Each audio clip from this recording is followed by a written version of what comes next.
Friend फिर से एक नए वीडियो में आप लोगों को स्वागत है। चैनल पर नए तो चैनल को सब्सक्राइब कर दिया। आज की इस वीडियो में आप लोग को हम बताएंगे कि जो 10 नंबर का यहाँ पर 20 नंबर का आप लोगों को हिंदी में गद्यांश लिखने के लिए आता है तो उस कैसे लिख सकते हैं। यहाँ पर देख सकते हैं कि ओरिजिनल पेपर है आप लोगों को, तो गद्यांश आप लोग कैसे लिख सकते हो। अगर आप लोग चैनल पर नए तो चैनल को जरूर सब्सक्राइब कर लीजिएगा, क्योंकि बोर्ड एग्जाम से रिलेटेड वीडियो में यहाँ पर डालता रहता हूँ, तो आप लोग चैनल को जरूर सब्सक्राइब कर लीजिएगा। इस प्रकार से आप लोग का ओरिजिनल पेपर है यहाँ पर जो आप लोग को गद्यांश लिखने के लिए आता है, और अधिकतर बच्चे यहाँ पर नहीं लिखते हैं, उनका 20 नंबर यहाँ पर कंप्लीट नहीं हो पाता है। तो इस वीडियो देखने के बाद आप लोग को पूरी 20 नंबर कंप्लीट होने वाला है। तो आप लोग ध्यान दीजिएगा, गद्यांश से आप लोग को 20 नंबर का आता है, वो भी हिंदी में। अधिकतर बच्चे ये गलतियां करके यहाँ पर 10 या 5 नंबर लेकर आते हैं। तो आप लोग गद्यांश लिखने का सही तरीका क्या होता है ये आप लोग को हम इस वीडियो में बताने वाले हैं। तो सबसे पहले आप लोग देखिएगा, यहाँ पर लिखा होता है कि निम्नलिखित गद्यांशों में से किन्हीं एक गद्यांश को पढ़कर नीचे दिए गए प्रश्न को उत्तर दें। प्रत्येक प्रश्न के लिए 2 अंक होगा। यहाँ पर प्रत्येक यहाँ पर 5 प्रश्न आप लोग को गद्यांश में दिया रहता है, जिसमें प्रत्येक प्रश्न के लिए यहाँ पर 2 अंक होता है। जैसे कि यहाँ पर 5 प्रश्न आप लोग को सामने दिया हुआ है, इसमें अगर आप पांचों को देते हैं तो 10 नंबर आप लोग को कंप्लीट होता है।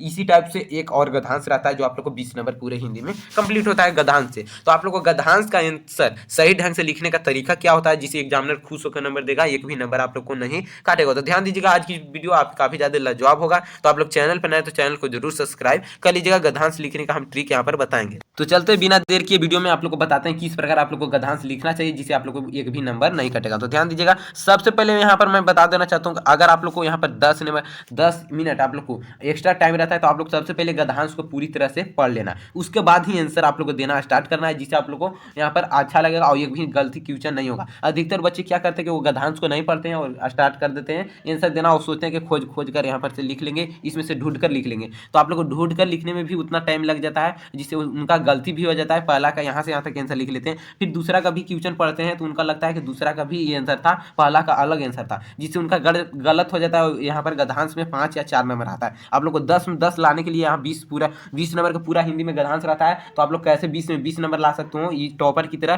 तो आप लोग ध्यान दीजिएगा, सबसे पहले आप लोग को पूरी गद्यांश को पढ़ लेना है। पढ़ने में भी उतना टाइम नहीं रहता है, जल्दी से आप लोग को पढ़ लेना, छोटा सा गद्यांश रहता है। तो सबसे पहले हम लोग गद्यांश को पढ़ लेते हैं, उसके बाद हम लोग को यहाँ पर एक एक क्वेश्चन को गद्यांश में से आंसर देंगे। सबसे पहले पढ़ लेंगे तो आंसर देने में आसान होगा। गंगा नदी कहाँ से निकलती है, पूरे यहाँ पर आंसर देंगे। तो सबसे पहले हम लोग क्या करेंगे, यहाँ पर गद्यांश को पढ़ लेते हैं। तो चलते हैं गद्यांश को पढ़ना स्टार्ट करते हैं। तो कैसे पढ़ेंगे, यहाँ पर देखिए हम पढ़ रहे हैं, गद्यांश को पढ़ना स्टार्ट कर रहे हैं। चलते हैं यहाँ पर स्टार्ट करते हैं गद्यांश को पढ़ने के लिए। तो सबसे पहले यहाँ पर पढ़ते हैं कि गंगा नदी हिमालय के गंगोत्री हिमनद से गोमुख नामक स्थान से निकलती है। देवप्रयाग के बाद इसका नाम गंगा पड़ता है, जहाँ अलकनंदा तथा भागीरथी आपस में मिलती है। गंगा भारत की सबसे लंबी नदी है, इसकी लंबाई 2525 मीटर किलोमीटर है।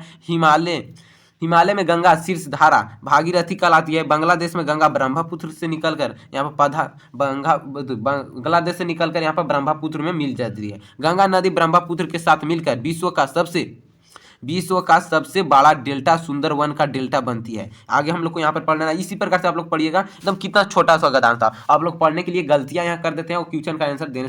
सुंदरवन डेल्टा बनाती है गंगा नदी का अनेक सहायक नदियां, जिसमें यमुना, सोन नदी, दामोदर, सरधा एवं महानंदा आदि इतना नदियां हैं। तो कितना आसान से हम लोग यहाँ गद्यांश को पढ़ लें। कितना टाइम लगा, लमसम 1 से 20 से 30 सेकंड, हार्डली 20 से 30 सेकंड लगता है। आप लोग को हम 5 मिनट तो अधिक बोल दिए, तो आप लोग को 20 से 30 सेकंड आप लोग को ही लगता है। तो अब यहाँ पर हम लोग क्वेश्चन का आंसर देंगे। क्वेश्चन का आंसर कैसे देंगे, सबसे पहले यहाँ पर क्वेश्चन को पढ़ लेंगे। गंगा नदी कहाँ से निकलती है, तो यहाँ पर सबसे ऊपर ही लिखा था, हम लोग पढ़े थे कि गंगा नदी हिमालय के गंगोत्री हिमनद के गोमुख नामक स्थान से निकलती है। कितना आसान क्वेश्चन है। तो यहाँ पहला का हम लोग को क्या मिल गया, पहला नंबर क्वेश्चन का आंसर। यहाँ पर अब चलते हैं दूसरा नंबर। आप लोग बोल दिए कि यहाँ पर ट्रिक के माध्यम से आप लोग एक भी गलतियां नहीं होगा, एकदम आसान लगेगा एकदम गद्यांश बनाने में। यहाँ पर अगला कि भारत की सबसे लंबी नदी कौन है, तो यहाँ पर लिखा हुआ था कि भारत की सबसे लंबी नदी यहाँ पर लिखा है कि जहाँ अलकनंदा तथा भागीरथी आपस में मिलता है, गंगा भारत की सबसे लंबी नदी है। इस प्रकार से आप लोग को लिख लेना है। तो यहाँ पर दूसरा नंबर क्वेश्चन का भी आंसर मिल गया। अब अगले नंबर हम लोग तीसरा नंबर क्वेश्चन को, सभी क्वेश्चन को हम बनाकर आप लोग के सामने दिखाएंगे 10 नंबर कंप्लीट करके।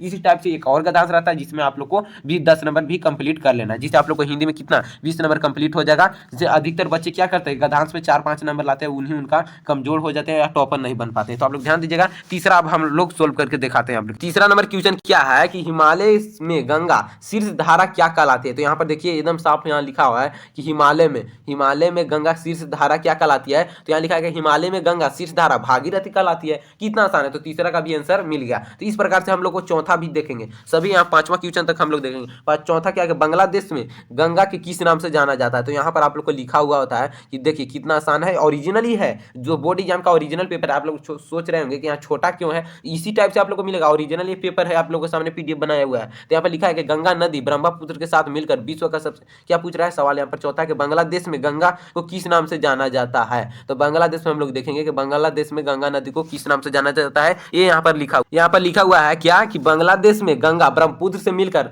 पद्मा नदी यहाँ पर कहलाती है, पद्मा कहलाती है, यहाँ पर लिखा हुआ है। तो इस प्रकार से आप लोग को लिख लेना है। तो चौथा क्वेश्चन का भी आप लोग को आंसर मिल गया, गंगा नदी बांग्लादेश में जाकर पद्मा नदी कहलाती है। यहाँ पर लास्ट क्वेश्चन है, लास्ट में अधिकतर बच्चे यहाँ पर क्या करते हैं, गलतियां कर देते हैं, और लास्ट क्वेश्चन उनका थोड़ा सा लगता है कि टफ क्वेश्चन है, और वो यहाँ पर 8 या 5 नंबर लेके आ जाते हैं 10 में। तो आप लोग को यहाँ 20 नंबर का गद्यांश होता है, तो ये आप लोग को गलतियां नहीं करना है। पांचवा क्या है, कि गंगा नदी की सहायक नदियां कौन कौन है? तो आप लोग कितना आसान है, हम लोग पढ़ लिए हैं पहले ही। आप लोग को 2 मिनट या 1 मिनट या 30 सेकंड ही टाइम लगता है, तो आप लोग को पढ़ लेना है। सबसे पहले गंगा नदी की सहायक नदी यहाँ पे लिख देना है। गंगा नदी का अनेक सहायक नदियां हैं, जिसमें मुख्य यमुना, सोन, दामोदर, सरधा एवं महानंदा आदि है। तो इस प्रकार से आप लोग को यहाँ 10 नंबर कंप्लीट हो गया। एक इसी टाइप से आप लोग को एक और गद्यांश बनाना होता है, इसमें आप लोग को 10 नंबर कंप्लीट हो जाएगा। आप लोग को पूरी हिंदी में 20 नंबर का गद्यांश रहता है। तो आप लोग इस टाइप से आप लोग लिख सकते हैं। आज की वीडियो काफी ज्यादा आप लोग को इंपॉर्टेंट लगा होगा और काफी ज्यादा लाजवाब भी लगा होगा। तो आप लोग चैनल पर नए तो चैनल को जरूर सब्सक्राइब कर लीजिएगा, क्योंकि इस प्रकार से video related video, board exam से रिलेटेड वीडियो ये अपडेट करते रहते हैं। तो आप लोग चैनल को जरूर सब्सक्राइब कर लीजिएगा, जिससे आप लोग को नोटिफिकेशन